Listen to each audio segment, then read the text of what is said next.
I'm going to show you how to make a boomerang bag.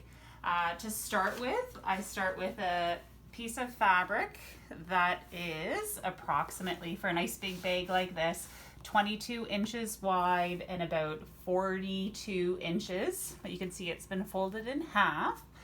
What I start with is doing the right up the side, doing what would be called wrong sides together, so right side out, to go up the side on both sides with a fairly narrow seam. And now the problem is we've got all of these raw edges where the threads will start to fray. So we're going to turn it inside out and stitch it again, and that's called a French seam. So we'll turn it inside out. So now it's going to be right sides together. And then what I'll do is you can use your iron or just finger press it and try to open up the seam so that it's not folded over. And then what I'll do is I will stitch it now one more time down either side, but this time I'll make the seam quite a bit wider so that it'll contain the raw edge that has all of those raw threads. So I'll just quickly do that now.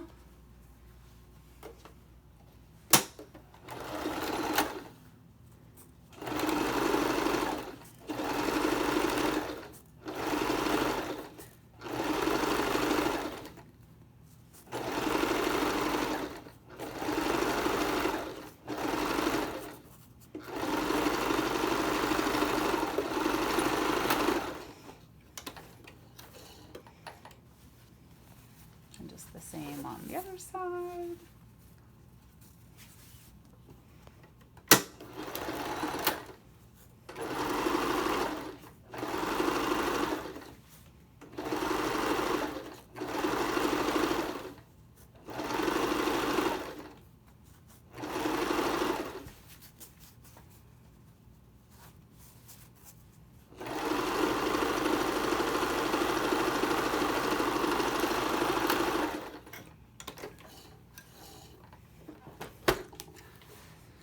And now I've made the straps already.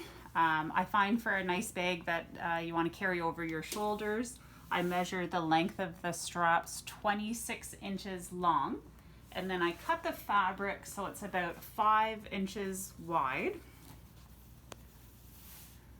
And to start, you fold it in half, use your iron to create a center seam, and then you come back and you take the two edges and you fold that into your center seam and then fold again. And then to stitch it, of course, you just stitch up along the edge. Same thing, we have all of this raw fabric where the strings will start to fray.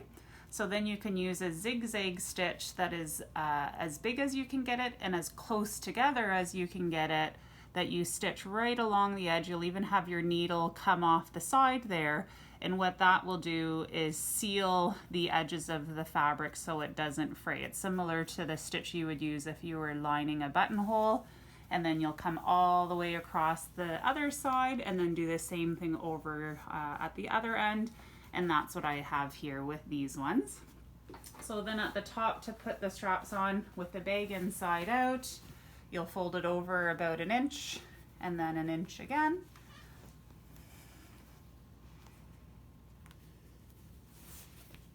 I'm going to start at the sides there.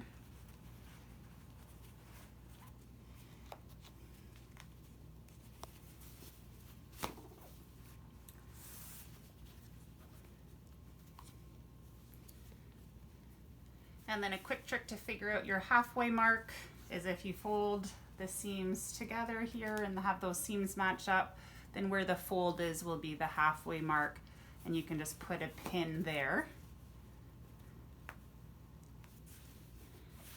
And then you can just eyeball the halfway mark again between the seam and that pin, and that's a good place to put the straps. Because the straps are sealed, you don't have to fold them over. And then you do the same on this side. And then another option, if you want, is to take a piece of elastic about 10 inches long. You tie a knot there and you can place that there. You can use that elastic later for when you're not using the bag to roll up the bag and use the elastic to hold it in place. And then on this side you do the same. And now you can just match up with the straps there.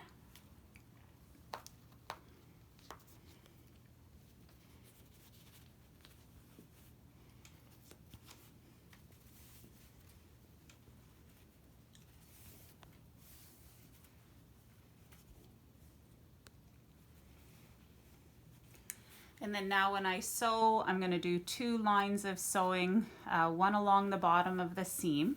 In order to reinforce the straps, what I'll do is I'll sew all the way over the strap and then do a back stitch back again and then all the way again, and I'll do that at both the bottom and at the top. And I find that that is a very strong way of keeping the straps in place, and it saves you the step of having to do a crisscross stitch. So I'll start by doing the seam, the one closest to the edge.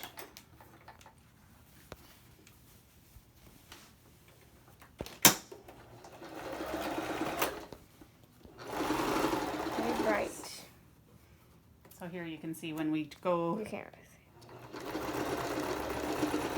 and then I'll go all the way back again.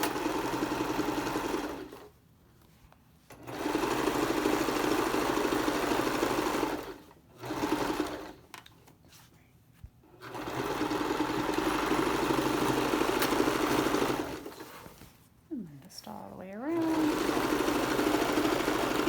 Just go really slowly over here. Sometimes I just have to use my hand because at that point you've got quite a few layers of fabric.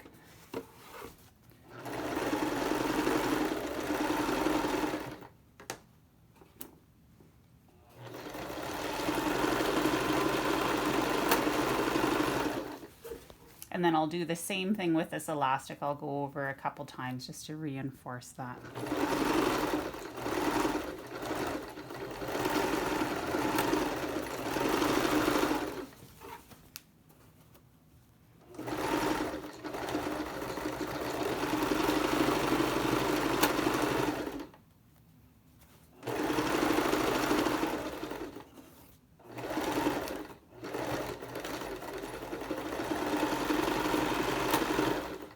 Just do the same thing at the top seam there. I'll cut all the threads off later.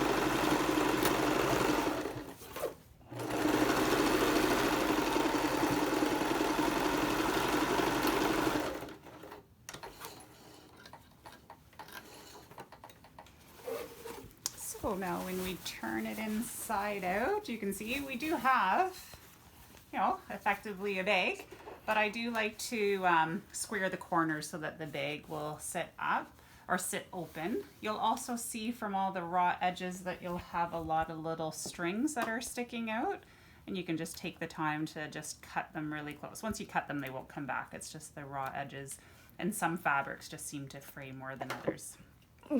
So now what I'll do for the corner is I've created this little template with just a piece of cardboard, and you can see it's 3 inches by 3 inches and then just the diagonal across, and I'll use that as a template to help with the corners. So I come over here and I just open up the seam and just kind of use a pin to pin it shut or pin it flat. And then I'll lay that template and draw a line. So now what I'm going to do is just stitch along that line.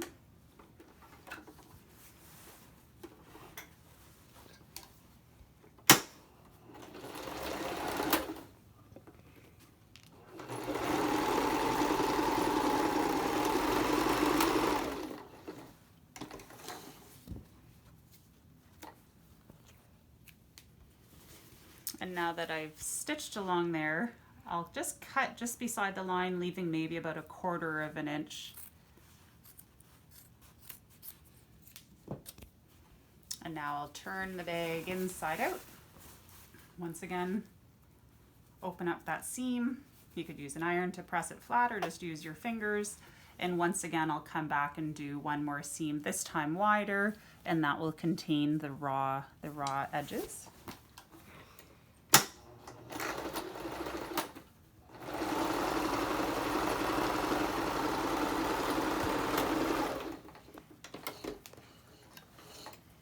And again, I'll cut back and come back and trim all those threads later. But now, you'll see when the bag is open, instead of it being a flat corner, you'll now have this nice box corner, so you can keep it a little bit more open. And then of course, that little piece of elastic. So essentially at this point, if you do both corners, the bag is done. And then to use that elastic, what you can do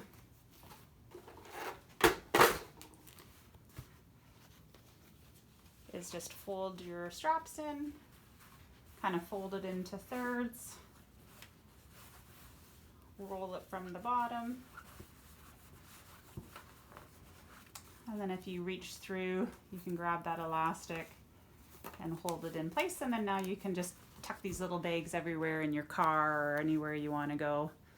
And then of course I do have a Boomerang bag label that I often put on, but of course that's very easy to sew on later.